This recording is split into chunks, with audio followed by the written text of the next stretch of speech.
The Soul Care Network has been put together to look at how the Bible interfaces and how the Christian faith interfaces with the realities of living as a Christian in this world. We know that our culture and the world we live in ultimately is a hostile environment into which we are to support and encourage one another. And at the same time, I think with soul care, we recognize that sometimes some Christians will face some unique challenges along the way, where the need for insight into how we respond to things like grief or anxiety, fear, and maybe even into areas of more to do with mental illness sometimes. We need to understand how we respond to that as human beings, but what does that mean for our faith? And particularly, how do we minister? Such a massive emphasis in the gospel on Jesus ministering to the marginalized, to the oppressed, to the outcast. And soul care is really about trying to bring the hope that we have as Christians and the stability found in the Christian worldview to those who are facing struggle. Possibly as well, it's about trying to understand ourselves better as we do that as well. Pastoral care has always been a big need in the life of the church. By definition, pastors are to be those who are physicians of souls, the phrase a previous generation would have used. I do worry, if I'm really honest, that sometimes there's a neglect in this area.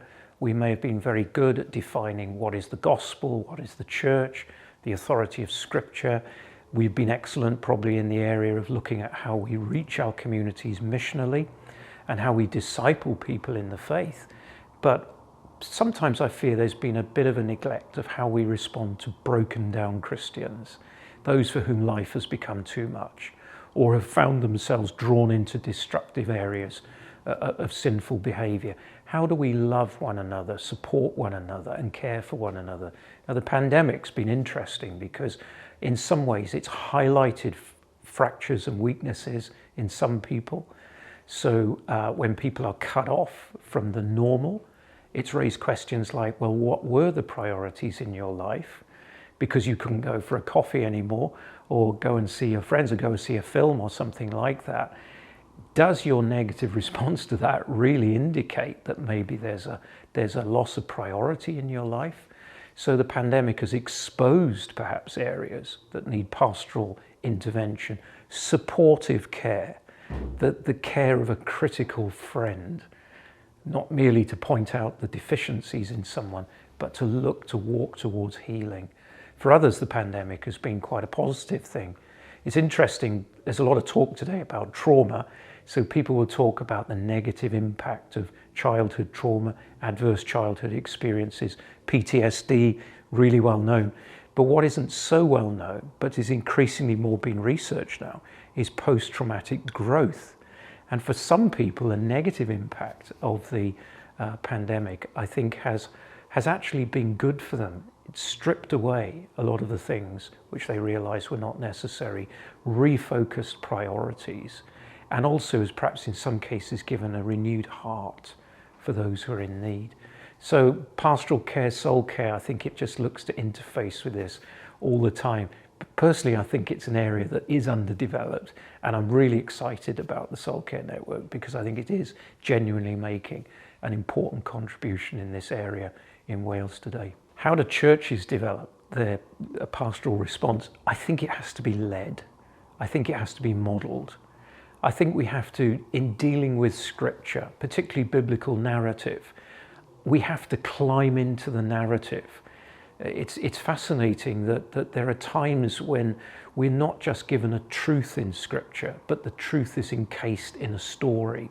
And that's for us to pick up the human nuances within that. And that needs to be brought to the life of the church, that we're not simply conduits or receptacles into which theology is poured, but we're real people with real lives that have to work that through. So I think getting a church to be pastoral begins with, what is the church hearing?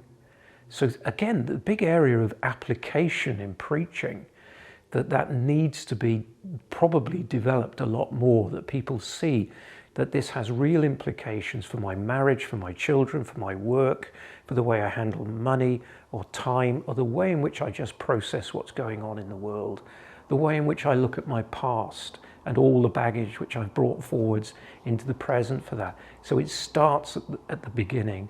And I think as well, to be honest, leaders need to pray this through and look for people in church, go after them, the struggling and the weak.